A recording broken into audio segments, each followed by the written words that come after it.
Please stand and give a warm welcome for two of our nation's heroes.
Good morning, Dr. Arnold, Colonel Chilton, Command Sergeant Major Atkins, school board members, distinguished guests, faculty, and students. I'm Cadet Burton, your Master of Ceremonies for this morning's presentation.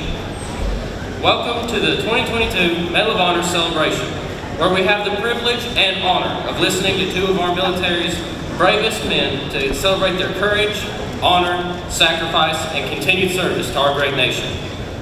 Ladies and gentlemen, at this time, please remain standing for the presentation of the colors, the singing of the national anthem by Jenny Lee Worley and the JCHS Marching Band, and the Pledge of Allegiance by Stephanie Roquet. The Patriot Battalion Color Guard is commanded by Cadet Isabel Minto.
Ladies and gentlemen, please be seated.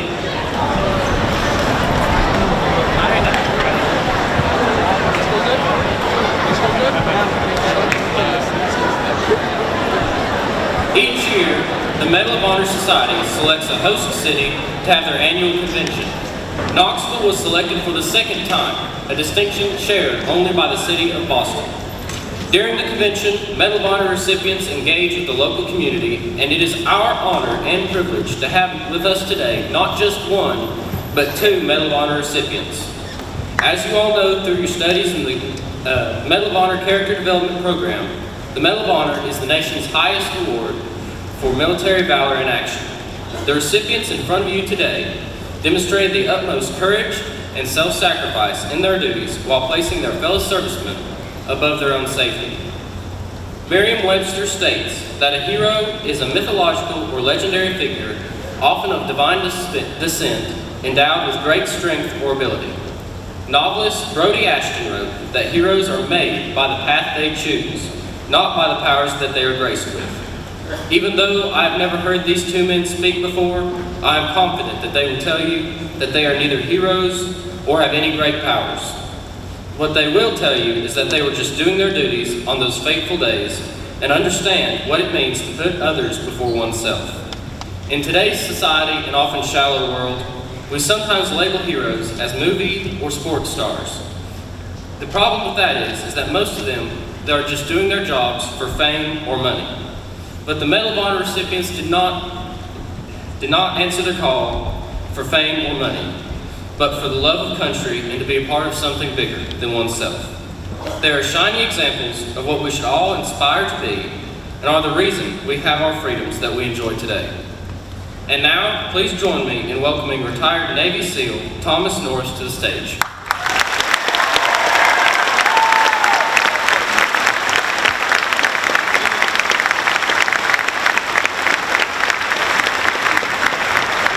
Good morning. Truly an honor and a pleasure to be invited here to speak to you today. This is quite a crowd. I guess you guys are all glad you're missing classes. Before I start out with a quote from Mark Twain. He once said that when he was younger, he could remember everything, whether it ever happened or not. As he got older, he could only remember those things that never happened. So give me pause, since I'm old, and I don't always remember everything that happens. I want to speak to you today about a number of items. I don't know, I didn't get to talk to your vice president, or your vice principal, or people ahead of time, or if there was a schedule or a particular subject that we were supposed to discuss. So I guess it's kind of up to me to decide what I want to talk about, whether you guys want to hear it or not. So I usually start out with a joke. Unfortunately, most of my jokes are not appropriate for a younger person. So we'll have to skip that, I guess.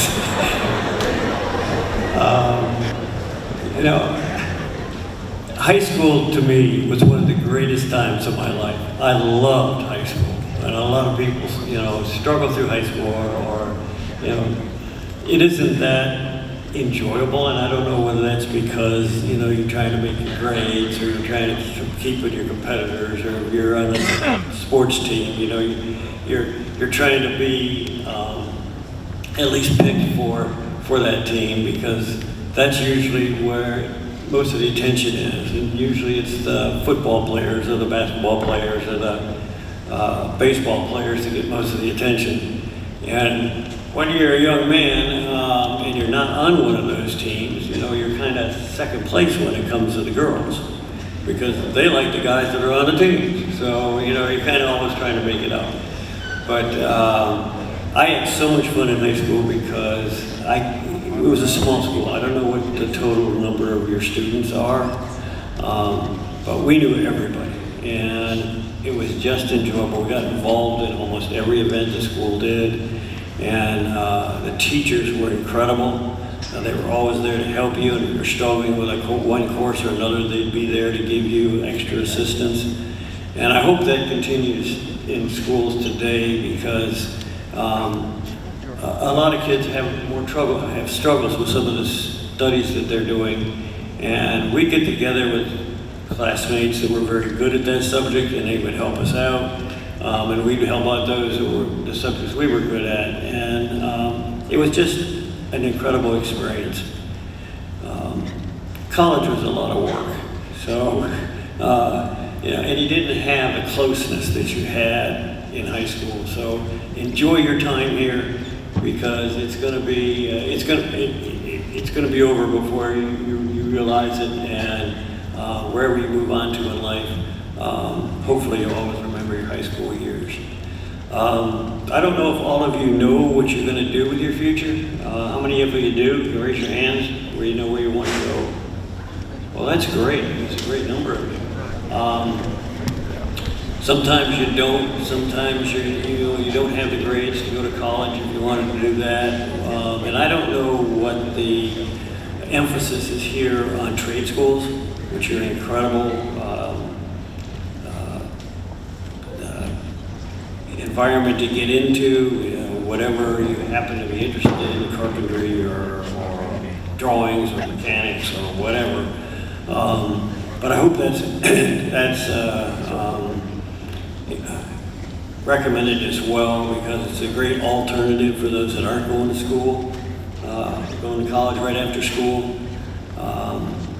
My thing I always try to institute into the high school students is, if you don't know what you want to do, you're not really sure, or your trade school doesn't interest you, the military is the most greatest option you can ever imagine.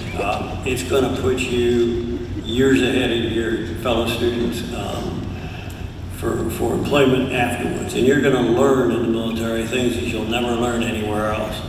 It's an incredible place to go, and in my mindset, I think everybody ought to spend at least 2 years in the military, minimum. It's an experience that puts you miles ahead of your future. So that's just a thought. But I don't know, I suppose many of you kind of want to hear our stories, or maybe you know them already. I don't know, has you all been briefed on what we did? Yeah. Well then, really, just sitting up here and telling you, isn't it? But I can briefly go over that.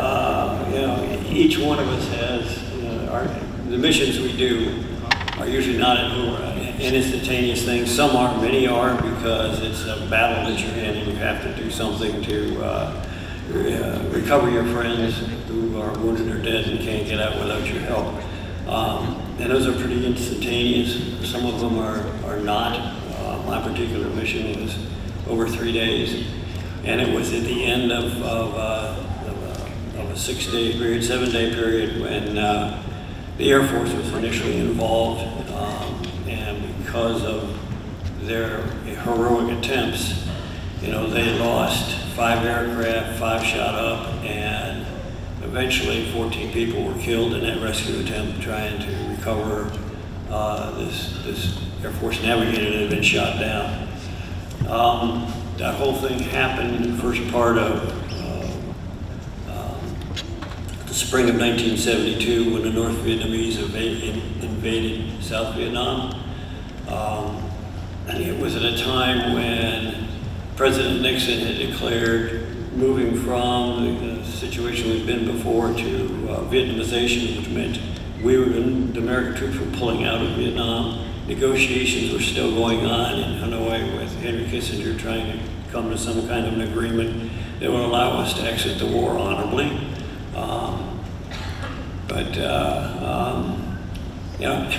Unfortunately, wars are not a neat thing. Don't ever get the idea they are. I don't care what the movies show you or what you think. A war is a horrible thing. And we need to be very, very careful before we ever decide to get ourselves involved in one. And then we have to think carefully about what we're going to do once we're in it, and once we decide to withdraw, because unfortunately, we never seem to learn, and we always do the same darn thing. And most wars are fought more politically than they are militarily, which is kind of silly to me, because if you're going to go to war, let the people who know how to go to war run the program. But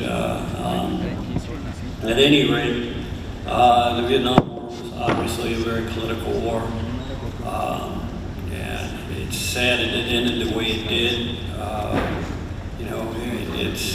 We lost too many people that fought valiantly, and many of them came right out of high school, just like you all. They got drafted right out of high school. These kids didn't even know what Vietnam was, let alone fight a war. And then they're deployed, and they get into combat, and they lose their buddies, and it changes them.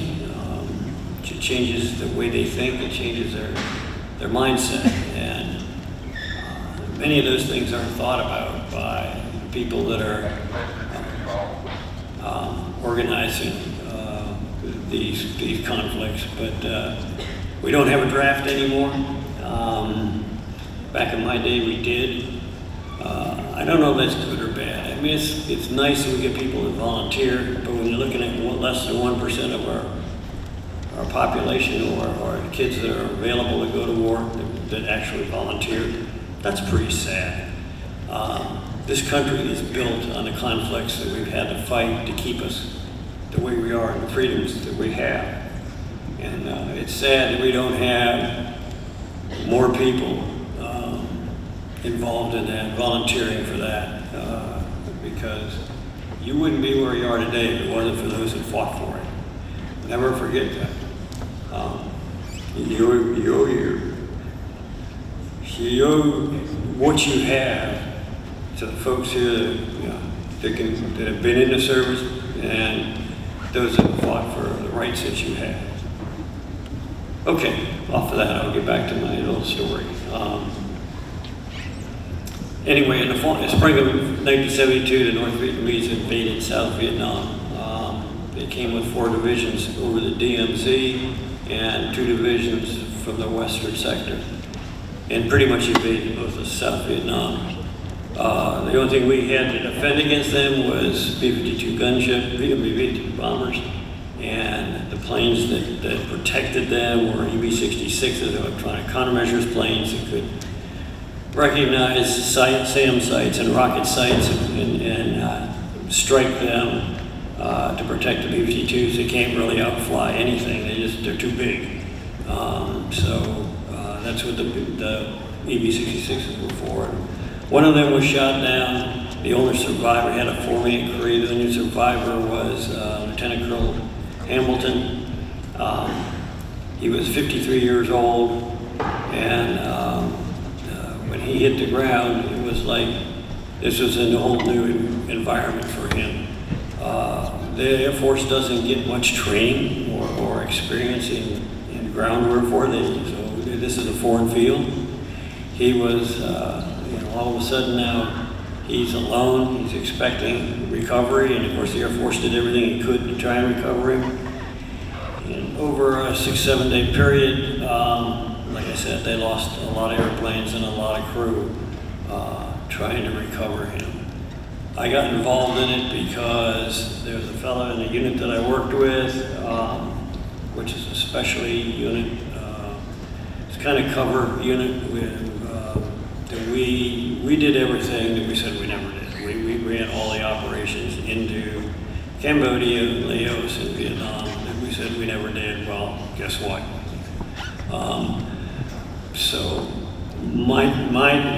I was picked to run a recovery unit to try and retrieve these Air Force people. We now have 3 on the ground because the Air Force lost some of the forward air controllers while they were trying to determine where these pilots were and give them assistance. They were shot down. One of them was captured, actually 2 of them were captured. They tried everything they could to do a recovery. It wasn't successful, so They asked for a ground unit. And I didn't get picked because I was anybody special. I got picked because I was the only guy left to run the job. I mean, I had worked those kind of missions, and I was the only one that was left. It wasn't like, geez, he's the only guy that can do it. Nah, it had nothing to do with it. It had to do with the fact that they didn't have ways to choose. So I got picked to take a 5-man team into the area where these folks had been shot down. That kind of evolved into a bigger event than we initially thought. There was a young Marine that there was a bridge called the Dong Ha Bridge protecting the base of Dong Ha, which was one of our major bases in the north at that time, in northern Vietnam. And he realized with the tanks and the units that were coming into his area that if he didn't blow that bridge, then they were not going to survive. So against the orders of his command, because they wanted to use that passageway as a route to counterattack, he crawled out on that bridge. It took about an hour and a half. Planted explosives and blew that bridge so the North Vietnamese couldn't use it. The thing about that was it now moved all those units. The only other bridge that was around, which was a bridge of New Guy, and so that's what they used to cross the river. Unfortunately, that put 30,000 North Vietnamese troops right through where I had to go to get those pilots. Not so neat. So I spent 3 days, 3 nights, trying to recover those pilots that had been shot down. I was fortunate I recovered the first one on the first night. First Lieutenant Mark Clark, a really incredible young man. No relation to General Clark, which everybody thought he was, but he wasn't. Just an incredible guy. And his pilot actually got captured and spent the rest of the time in Hanoi till all the prisoners were released. But I was able to get him out. For the next 2 days I worked on Hamilton. Hamilton was unique because he was old as he was. We had to figure out how to maneuver him secretly because we knew they had our radios and they were listening and they were just waiting for us to bring people in. They were shooting down our airplanes right and left. So we used a golf course. He was an avid golfer. He knew him very well. So we gave him a course. Said, okay, you're on the 14th green at the Tucson or whatever course. He'd know what that was. And we said, shoot that course. So he knew he had to go 450 yards, on his drive, and then he had to cut right and go however many yards to the green. So he knew that. So that wasn't hard. He had a compass, but he didn't know how to march paces. He wasn't sure how I'd get 450 yards. He had to try and figure this out. So we had forward air controllers up. These are small airplanes that fly around and kind of keep a watch on these folks. They're incredible people. They're flying under the ceiling. They put their lives on the line. As a matter of fact, a couple of them were now on the ground and had been shot down. So Mark Clark was one. But they would relate to him where he was supposed to do, and they would stay up as he was making that journey to try and correct him if they needed to, depending on where he was really going. So it was a long process, and we eventually worked him to where we thought we could get him recovered, which was down to the river. We wanted him down at the river. We wanted him to float down the river, as a matter of fact, but he was in no shape to do that. So it was a long process. But we eventually got him to the river, and the forward air controllers that day, there's a lot that happened before that. We brought Mark Clark back. That was a great thing. We got mortared and rocketed every day. And the APCs, armored personnel carriers, wouldn't come in to recover people who we had wounded or dead until after that shelling had happened. and we got hit with it every single day, and it was kind of a nightmare. But eventually we got Hamilton to the river. The forward air controller, I was talking to him that evening, and he said, listen, he said, he's not making it. He's not making his normal calls to us. He's sounding very, very weak. He hasn't been resupplied, and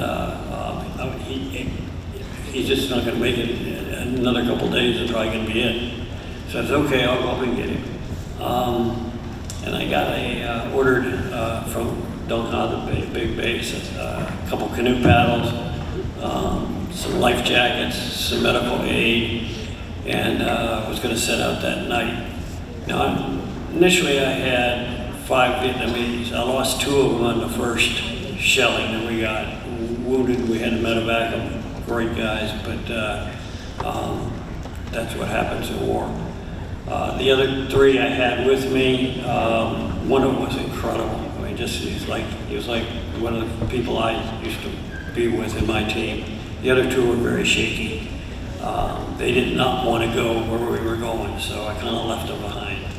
The other fella, young Vietnamese soldier, I told him I was going to be going that night, and if he wished, he could stay there at the base and make sure the base was still there when I got back, because those guys were under orders to leave whenever they felt uncomfortable, which they felt from the beginning. But he said, no. He said, if you're going, I'll go. Just an incredible guy. So we patrolled down to a village. We found this bombed out village. We found a sampan. It was seaworthy. Sampan is like a little canoe, for those of you who don't know what I'm talking about. We got in that and started paddling up the river. The weather was terrible, which was good for us. The fog came in, which is not so neat when you're paddling the river and you can't see anything. And there's a lot of channels coming in and out. You get turned around pretty quickly, but we were able to make it towards where Hamilton was. We went by a number of posted guard posts. We went by a huge tank and vehicle refueling place that the North Vietnamese were using, and it was an interesting journey up that river. But by the time the fog broke, we broke out of the fog and we're looking at View Gang Bridge. That wasn't supposed to be standing. It was supposed to have been bombed out. It wasn't. We're watching troops and tanks go across this darn bridge and going, better let our boys into that thing needs to be bombed. But at any rate, I knew where I was. We made a U-turn and started back down the river, and I kind of guessed it. I had coordinates, but by looking at my compass and trying to read these coordinates and decide where in the world he might be, that's a kind of a guesswork. I was lucky. Where we beached was very, very close to him. I found him back in some bushes, and I was able to pull him out, get him out. He was in pretty bad shape. Put him in the bottom of that sampan, covered him up, put life jacks on him, and off we went. We were chased by a group of North Vietnamese people, 5-man team. They never fired at us to this day. I don't know why, but they didn't. We got around them, and we went past all these posts. As we're going out there, we passed coming back in. We were lucky to get sneaked by all of them. And we were almost home. We had a long stretch down the river, and then an L-turn. And we're heading down that stretch, and the guy in a foxhole just opened up on us. And he opened up way too soon. Had he waited, we'd been right on top of him. But he shot way too soon. He's chopping down branches and cutting up trees. And so we called in air support. Had F4s come in and bomb that position, and they did a heck of a job. But when you're flying an airplane, you're dropping these bombs, and it really looks good. These folks live through this bomb. They have deep holes, they get in them, and they may be shaken up, but they can survive. So I got a hold of the back forward air controller and asked for fixed wing. They brought up some Sandies, which are, it's just was a fixed-wing aircraft, very close in support, and asked him to dump smoke all over the position where that guy was. And he said, "No, they're going to smoke. You want smoke?" I said, "Absolutely, as much as you've got, you dump it all around, from me down to that darn spot." Because I wanted cover. I needed to have some cover to get through that position. And they did that. I mean, they got photos of it and everything. But we got him back, got mortared and rocketed again heavily that day. Had to bring in air power to help out, which they did. And the Ford Air Controller was kind of funny. He said, "Listen," I said, "I've used up everything we've got." He says, "I got the things out here called garbage. Don't know what they are." I said, "I know exactly what they are. Bring them in and tell them who I am." Well, of course, I was using a Marine call sign, and they didn't have any help to them. But interesting, they did a heck of a job bombing the areas that we get hit hardest from. And one of the guys in the plane, I didn't know this until 2 years later, but the guy, the fellow flying tailwing on that flight was a guy by the name of Denny Sapp. Denny Sapp I met when I was in the flight program, and Denny Sapp later became lead solo for the Blue Angels. I mean, the guy's a heck of a pilot. But it's kind of a small world when you look at it, because here's a guy, you had no idea who was up there flying this flight for you. And I hated to think what Denny would have done had he known I was down there, because the guy was crazy as it was, but he'd have probably brought his plane down and used his wings and chopped trees down. I don't know. But at any rate, we're able to get Hamilton out. He later recovered and lived in Arizona, and that was pretty much it. I was very, very lucky.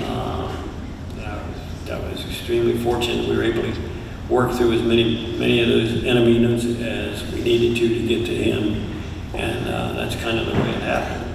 But I know we don't have much time, so I want to turn this over to Mr. Williams. He's an interesting fellow. Did his action in 2008, didn't receive his medal until 2011. Just think about it. That's how come it took that long? People think, "Oh, geez, you get it right away." No, not really. It goes through a very strict review process, and it's very tough to get. So I want to turn it over to him. I want to say thank you, for listening. Thank you for the people that put this together. It's always an honor for us to be able to talk to you young folks. I hope we inspire you somewhat to think about your future, where you want to go, and what you're going to do, and work towards that to the best of your ability. Thank you.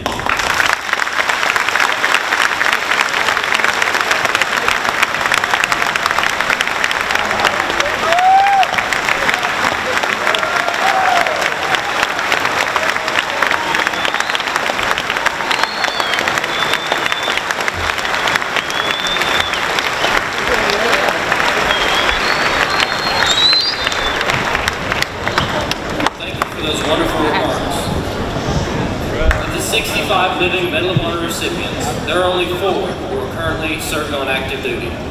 It is now my pleasure to present to you one of these recipients. Please join me in welcoming Sergeant Major Matthew Williams.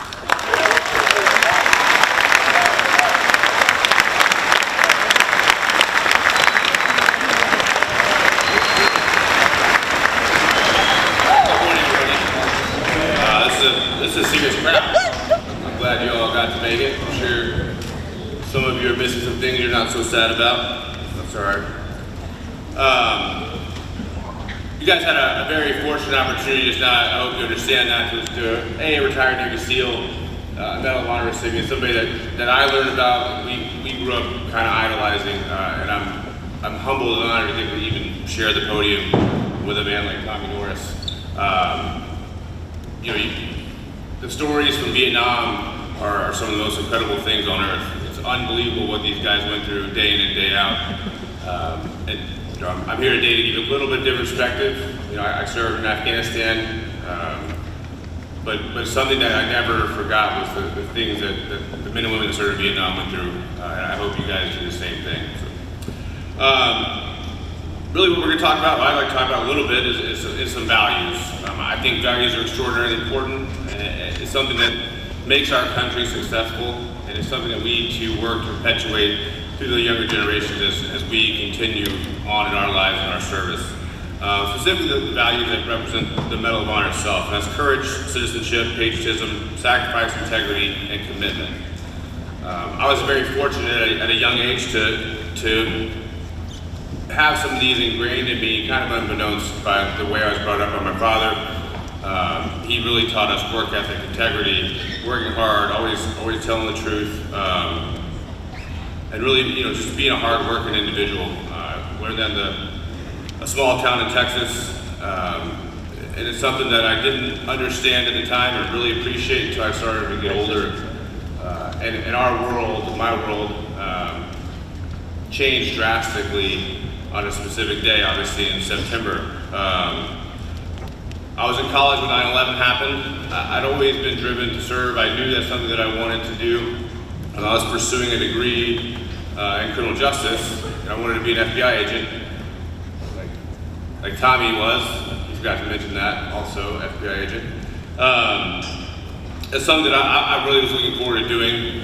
And like I said, one fateful day, we woke up and our lives all changed. I understood that the military was something that was important, and I'd been interested in it, but I really thought that my calling was law enforcement. And then the Twin Towers fell, and that's when I started to kind of look into other opportunities.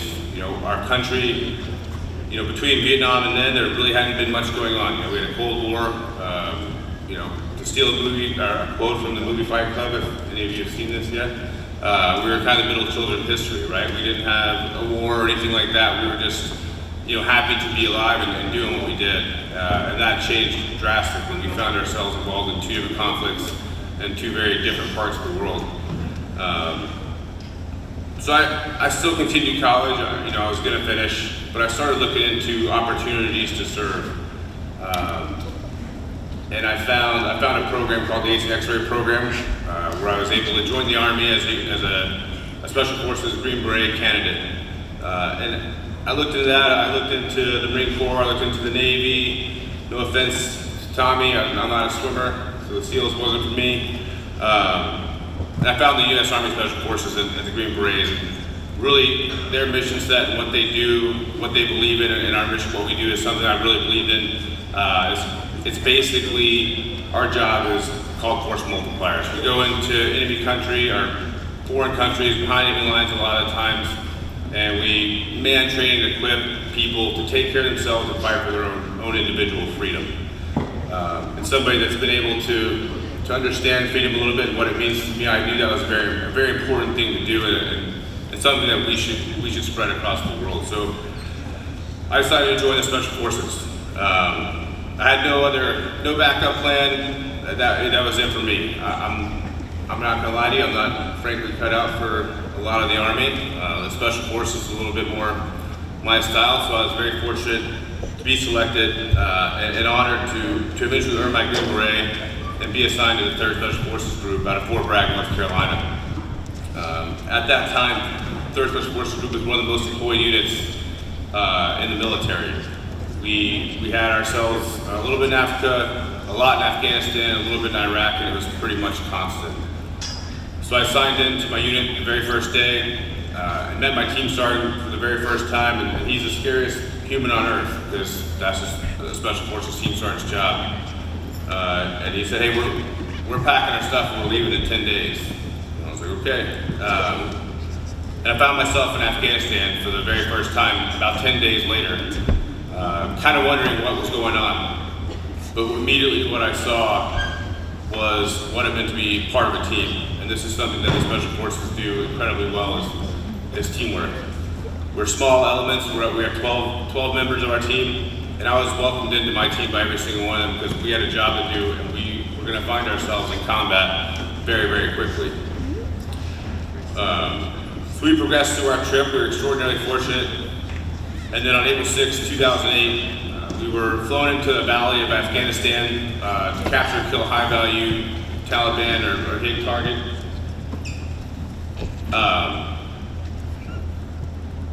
And that was our mission that day. Something we've done a bunch of times. We conducted several operations with our Afghan commando counterparts to varying degrees of success, but this was definitely felt different. This was the most planned and prepared mission that we've done up to this point.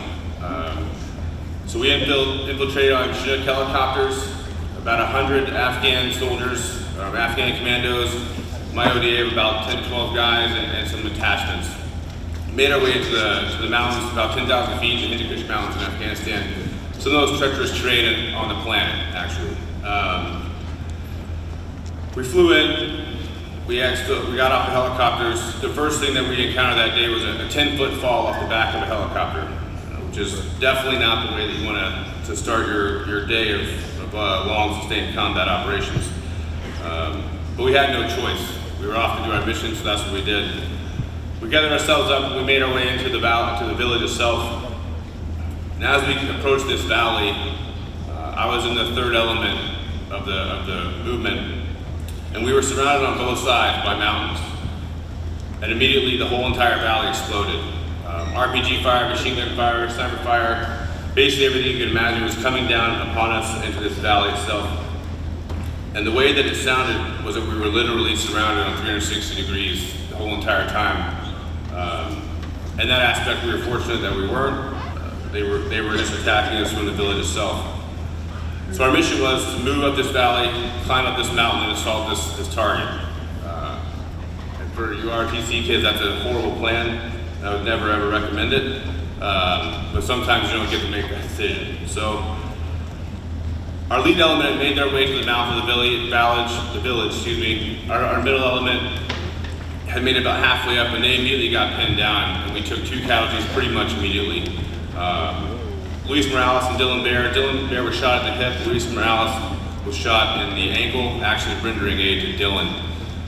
Immediately doing his job as a teammate and trying to help save Dylan's life. I was in the trail element, like I mentioned before, as my team sergeant and our one and only medic, Ron Schur. And we decided we needed to get up there and see what we could do to help out. By the time we had gotten up there, it was pretty treacherous. Ron immediately jumped into action and started doing his job as an 18 Delta.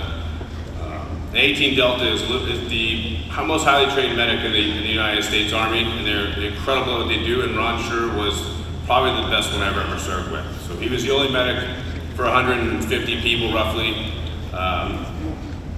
And throughout this day, as we'll continue to discuss, went above and beyond his call and did some incredible things to save people's lives. He immediately started to assess the situation, got to work and directing traffic and having guys help out the best they could. Dylan's injury was pretty bad. He had been hit right at the head of the femur, right in his hip, and it was looking like he was going to bleed out pretty quickly. And so Ron had his hands full as it was. At that point, I decided I was going to climb down and I was going to help kind of array some forces and try to get these guys moved down to the bottom of the mountain so we can treat them effectively and continue our assault into this village, because the best chance we had of surviving at this point was to make our way into the village itself. As I moved down the mountain, I get another radio call that two more guys were wounded in that same location. Scott Ford, my team sergeant, was shot in the chest and the arm, and John Walding was shot in the shin, basically severing his leg right on sight. So now Ron, our one and only medic, had 4 crucial patients to deal with out of 1 aid bag, and not a lot of luck. We were very fortunate that Scott was not that bad. His plates actually saved his life. His arm wasn't terrible, so we were able to tourniquet his arm, and I was able to move him down from their location down to the mountain to safety. I went back up another time, and Ron was working the best he could, but no one was able to move. So my fellow AT Bravo Weapons Sergeant Seth Howard and I, we did the best we could to kind of hold things off. And after about 4 or 5 hours, we didn't hear from these guys anymore. And we kind of feared the worst, that all of them had been killed at this point. And Seth and I had a really quick, frank conversation that we were going to have to climb back up this mountain and get these guys off the top. So we decided we were going to move across. We had to move laterally, about 10-15 feet laterally across this cliff face, because the enemy had us pinned down as well. They knew where our position was. It was the only way to get around safely and not cause more casualties. We were fortunate to get around the backside of the mountain, and when we got there, we realized that all the guys were still good, they were still alive, and they had already started finding a way back off the side of this mountain. They just had some radio issues, which we worked through. And to be a bit brief here, We were able to exfil everybody off the side of this mountain. Ron, our medic, saved everybody's life. All 4 of those Americans lived and are still alive today. A couple new hips, a new leg, a little bit of rehab, and everybody's doing great things and living a wonderful life. All thanks to this one man, Ron Sure.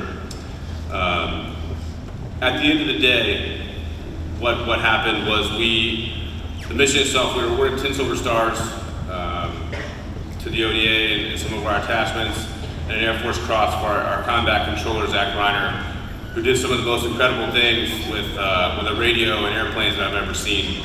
So combat controllers are responsible for dropping bombs on targets. Zach was fortunate enough and able to drop about 50-something bombs, to include at least one 2,000-pound bomb that was within danger close parameters.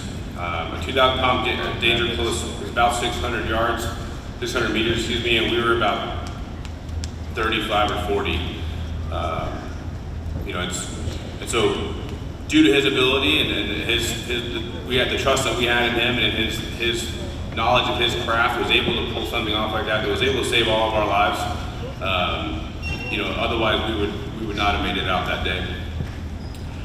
So as we move forward, like I said, there was 10 Silver Stars and an Air Force Cross, and we all went about our lives. Like I said, this happened in 2008. Fast forward 10 years later, I get a phone call from Ron Sure, or a text rather. He'd been fortunate enough to be working at the White House, and he let me know that President Trump had called him in his office and told him his Silver Star was being upgraded to the Medal of Honor. And I was immediately, shocked about it, but I couldn't think of a better deserving human being to get to wear this medal than Ron. I found out shortly after the fact that my medal had been upgraded too, and was humbled and kind of awe-stricken by it, because I remember the things that he did, and I remember the stories of a lot of other people who served in the U.S. Army, the Special Forces, or the military in general, and the things that they've done, and I didn't feel like I was worth that. But somebody did, and now I have the gracious opportunity to get to put this medal on and come speak to people like you and hope to impart a little bit of knowledge on you, but more so to talk about service and what it really means and how important it is to our great country. Without people willing to serve our nation, we really don't have a nation. There's been people that have come before me that have done great, amazing things and allowed me to have the freedom that I enjoy and grow my family and serve and do great things for our country. And now we're looking at you all. You are the next generation to keep and make America what it is, safe and free. And that really ties back to the values that I talked about earlier specifically. All those things, they require courage and they require patriotism, sacrifice, integrity, commitment. But all those things really encompass what it means to serve, what it means to be a part of a community, and how important service is. So I'm going to close here. All I ask is that everybody in this room really think about that. What does it mean to serve? What does it mean to serve your community? What does it mean to serve your country? And how important those things are to having a great community and a great country. So again, I appreciate the hospitality. It's been this is, like I said, one of the best crowds I've ever seen. I do have to apologize for the weather, that we didn't get to make quite the grand entrance that we were hoping to make. But a 30-minute car ride worked out, and we're here. Again, thank you all so much. I appreciate it, and have a wonderful day.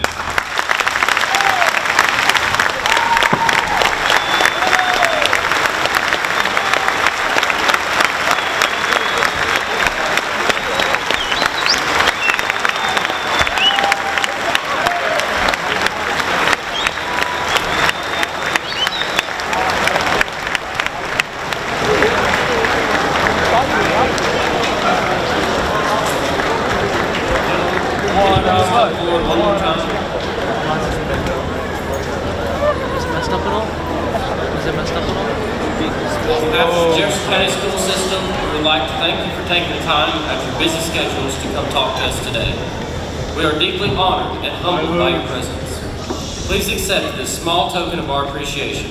From one patriot to another, the plaques state, "Thank you for your service and extreme sacrifice while defending our freedoms.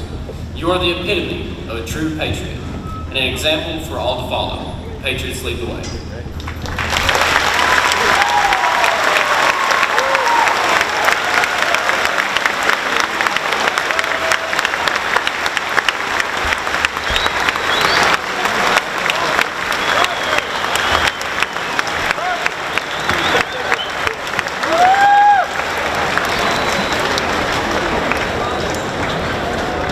this time, please direct your attention to our choir, the Patriot Ensemble, as they sing, God Bless the USA.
This concludes the formal portion of the Jefferson County High School Medal of Honor celebration. Please join me one more time in giving our guest speakers one final round of applause.